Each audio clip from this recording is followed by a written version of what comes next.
మిత్రులారా, ఇవాళ కేటీఆర్, కేసీఆర్, హరీష్ రావు మాట్లాడుతున్నారు. కాంగ్రెస్ వచ్చింది, ఇవాళ పేదలకు కష్టాలు వచ్చినాయి. నేను చెప్పదలుచుకున్నా, పేదలకు ఎవరికి కష్టాలు రాలే, మీ కుటుంబానికే కష్టాలు వచ్చినాయి. ఆ కష్టాలను కప్పిపుచ్చుకోవడానికి పేదల మీద నెట్టే ప్రయత్నం చేస్తున్నాడు.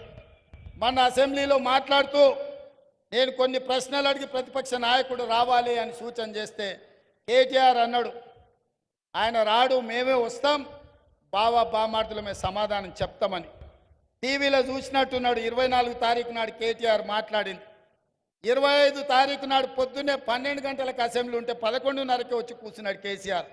వీడు తిక్కలోడు, అసలే తిరణాలకు పోతే ఎక్కడానికి దిగడానికి సరిపోయింది అన్నట్ల వీడు ఏం చేసి వస్తాడో, వీడికి చేతికిస్తే ఇది ఎక్కడ పోద్దా అని వచ్చి పొద్దున్నే అసెంబ్లీలో కూర్చున్నాడు.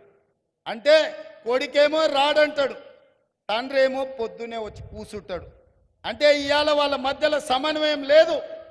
అధికారం కోల్పోయిన బాధ కొట్టొచ్చినట్టు కనిపిస్తుంది. అదే కాకుండా మన ఆయన మేడిగడ్డ గోదావరి ప్రాజెక్టులను పరిశీలించడానికి పోయిండు. మా దగ్గర బాలయ్య అనే డ్రైవర్ ఉంటాడు. వాళ్ళ కొడుకు అక్కడ ఇక్కడ హడావిడిగా తిరుగుతున్నాడు. వాడు 10వ తరగతి పాస్ అయింది, కానీ వాడికి ఏందో ఈ తిరుగుళ్ళు అలవాటు.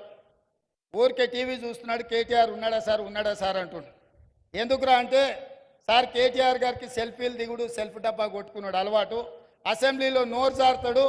ఆడ మేడిగడ్డ గోదావరి జిల్లాల కాలు జారిండు అనుకో, అండ్లబడి కొట్టుకపోతే లేనిపోని పని అవుతుంది అన్నాడు. మరి ఏం చేయాలంటే ఇది కూడా కష్టమే సార్.